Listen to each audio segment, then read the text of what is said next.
Hello, everybody. This is Gerald Salenti, and it's Wednesday, March 26, 2025.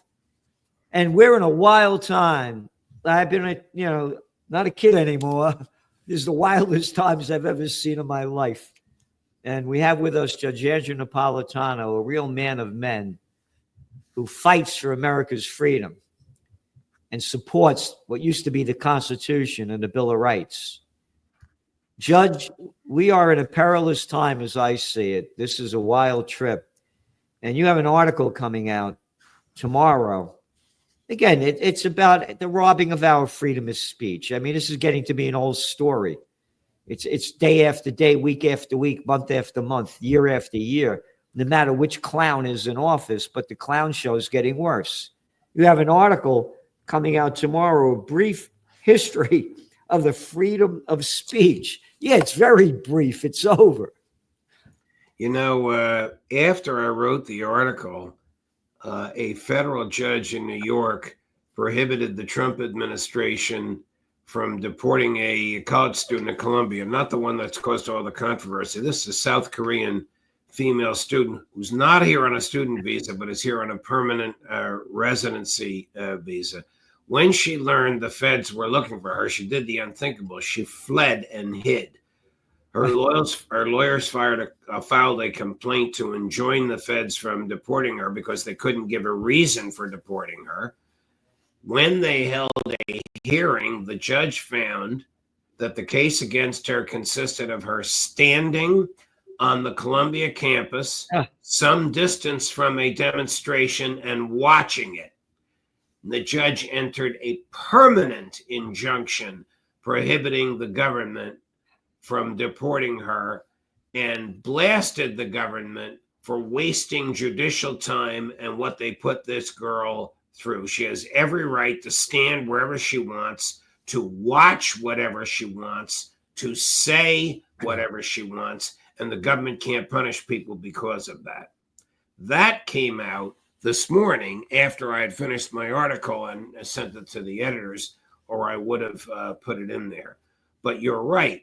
The notwithstanding what Trump said when he addressed Congress, that freedom of speech is back. Freedom of speech right now is about as perilous as it has ever been in your lifetime and mine, Gerald. All at the hands of the Trump administration. Here's the clip of Trump a couple of weeks ago speaking to Congress. This is what he said. And I have stopped all government censorship and brought back free speech in America. It's back. It's not back. He's full of shit. He's a lying son of a bitch. Right in front of everybody's eyes for everybody to see and hear. He's stealing it. There's no free speech anymore. It's gone. You write here, Judge, that you talk about the Constitution and about when Thomas Jefferson wrote in the Declaration of Independence, he included in it a list of the colonists' grievances with the British government. Notably absent were any complaints about infringement upon speech. In those days, speech was as exurbious as it is today. The words were aimed at Parliament. All words were lawful. If they were aimed directly and personally at the king, as Jefferson's were in the Declaration, they constituted treason. The king. Like we have today. The king. Let's get this straight. Yeah, there it is. The king. I'm sick and tired of hearing this word king. And with all due respect, you said the government. You keep saying the government. It's not the government. It's individual pieces of crap. It's not if the king was Italian and over there in the UK, they call it the mafia. Right. Oh, the sun never sets on the British Empire. We murder people all over the world, but we do it with proper language. We dress up in our little costumes like this clown. They're a mafia. They're murderers. Look at their track record of murder. The king. And that's what we got right now. Well, we have a man who's still pretty popular, but who acts like he's a king. Yesterday, he ordered all the states to comport with his executive order for their election laws. Now, he doesn't have the authority to do that. The Constitution says the states shall choose the time, place, and manner of election, and those times, place, and manners can be modified by the Congress, not by the president. He can't write his own laws. He's been attempting to write his own laws for the past 3 months, and that's the reason he keeps getting stopped by these federal judges, and then he demonizes judges and threatens them and says they should be impeached, and then these massive domino pizza deliveries show up at the judges' homes, which is just a way of the MAGA crowd to intimidate the judge by saying, aha, we know where you live.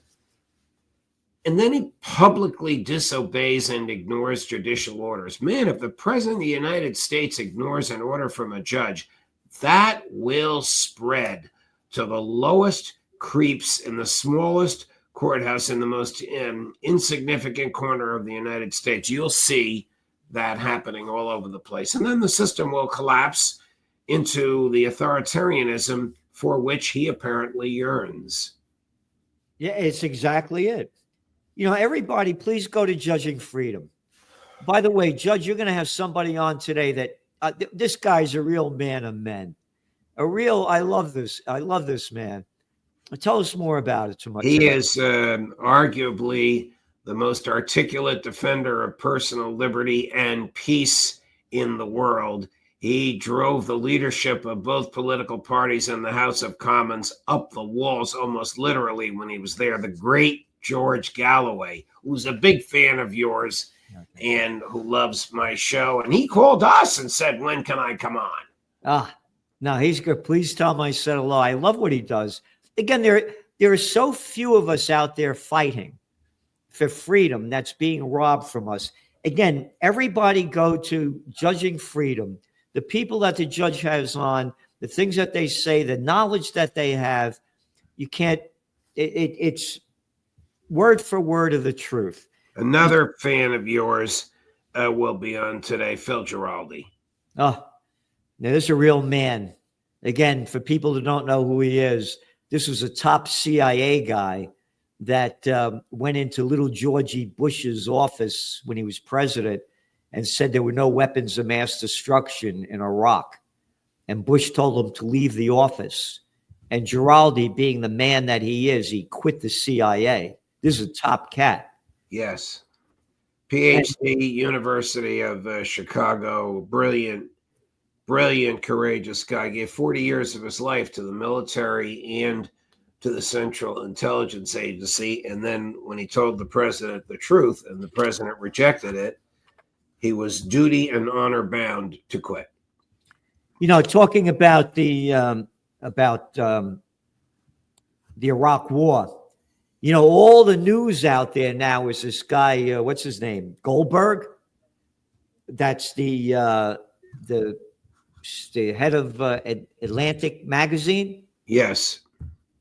The guy that was included either intentionally or inadvertently in a texting chat group that included the vice president, the secretary of state, the secretary of defense, the director of the CIA, the director of national intelligence, the national security advisor, and who knows who else, at which secret military plans to start a secret war against a country that poses no threat to the United States whatsoever were posted. Oh, no. Don't you know that they said the Houthis are a great danger to us? I mean, this is a message. This is what I read the whole article, by the way. It's right here. He said a message to the group from Michael Waltz read as follows. You ready for this, Judge? Team, establishing a principles group for coordination on Houthis, particularly for over the next 72 hours. my deputy, Alex Wong, is pulling together, you ready? A tiger team at deputies, agencies, chief of staff level, following up from this meeting in the sit room this morning for action items, and we'll be sending that out later this evening. A tiger team? How about a bunch of little pussycats? How about a bunch of arrogant little fat-mouthed boys and girls? A tiger team. They really sounded like they were in high school. Yeah. At one point, Hegseth, you know this because you read the article. Hegseth says nobody knows who the Houthis are. Don't worry. Blame Biden and accuse Iran of funding them. Yep. That's how they decide who to kill. Yep. He goes back. He said that, I mean, yeah, good start. Good job, Pete, and your team. Great work. Powerful start. This is after they bombed them. That's the kind of things that they've said. And then the lines that the people say that how happy they are about what happened after the bombing and calling it a great success. Well, they should interview somebody who was actually on the ground, as I did. Pepe Escobar was there 2 days after the bombing, and he sent us videos showing that what they destroyed was a residential neighborhood and they killed civilians. And he spoke to a senior leadership who looked alive and well to him.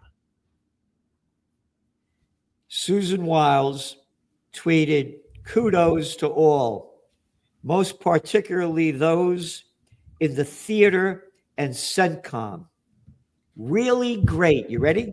God bless. God bless for killing civilians? What God you talking about? That person, Susie Wiles, whose father was a kicker for the New York Giants named Pat Summerall, she is the president's chief of staff. She obviously has the same mentality as the rest of them. Did the Congress secretly declare war on Yemen and we don't know about it?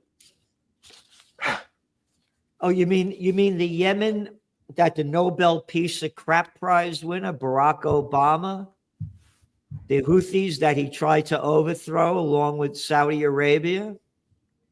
And that little boy that used to be our Secretary of State was an Undersecretary of State, little Anthony Blinken, that went over to Saudi Arabia to give them, quote, intelligence information to help them defeat the Houthis. And the United States supplied the refueling of the jets from Saudi Arabia to go bomb Yemen, where they killed over 500,000 people, and we refueled them. Wow. Yeah. And this is the deal, Judge. Again, they call him the king, the Saudis. They invented this place, what, about 1934? The British did, yeah. Yeah. And what did the first thing that they tried to do, the Saudis? They tried to invade Yemen. The Houthis are on the border with Saudi Arabia. They've been trying to attack them since 1934. And our money to go do this and to kill people. Judge, going back to your article about the freedom of speech that we're losing over here and how censorship has become the American way, you need to really tell people what's going on also with these college students and how you mentioned over here that a New York City college student who's a permanent resident now sits in jail in Louisiana. A federal judge ordered him brought back, and the feds have ignored the order. So there is a hearing going on in New Jersey over whether or not his confinement is lawful, and a hearing going on before an immigration court judge in Louisiana over whether he can be deported. the federal judge in New York issued an order prohibiting the deportation. That's still a valid order. The federal judge in New Jersey has not interfered with it. But Gerald, let me tell you about these immigration courts. The immigration judge is not even always a lawyer, much less a judge, but he does or she does put on a black robe, and she works for the prosecutor. The judge works for the prosecutor. The prosecutor is Kristi Noem, not physically in the courtroom, but the Department of Homeland Security is the prosecutor. The immigration court judge, in quotes, works for the Department of Homeland Security. The appeal from the decision of the immigration court judge goes to the Secretary of the Department of Homeland Security. This is as rigged a system as there ever was. That's why lawyers are filing these habeas corpus applications, basically forcing the government to justify the confinement of their clients before real federal judges who are not subject to the Department of Homeland Security. And all of this is costing the taxpayer a fortune. Before I forget, you mentioned we were talking about Phil Giraldi. And again, everybody go to Judging Freedom. He's going to be on today. And there's nobody, again, what the judge is doing, nobody's doing. This guy Goldberg, Justin Goldberg, who was brought on that guy from the Atlantic. The Atlantic that was brought on that thing about the bombing of Yemen. This is what he wrote. Remember, this is the top guy running the show. And who supports the Atlantic? Bezos's former wife funds it. Wow. Yeah. This is what he said. Goldberg endorsed George W. Bush's Iraq War. In an article for Slate, he wrote, quote, "I believe that the coming invasion of Iraq will be remembered as an act of profound morality."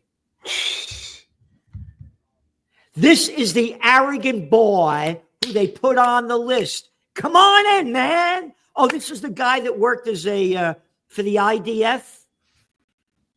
He was a prison guarding Palestinian prisoners in his youth. No, torturing Palestinian prisoners.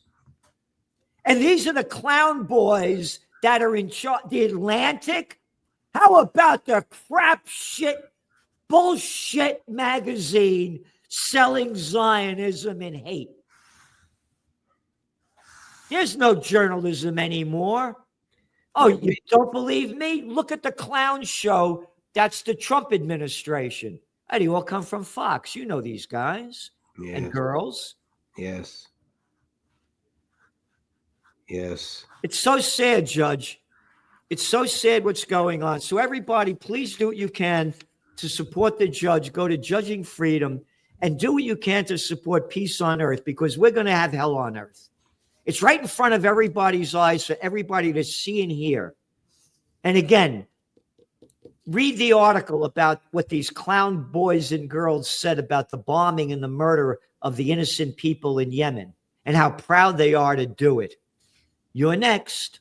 Thanks for tuning in, Judge. Thanks for all you do. Thank you, Gerald. All the best to you.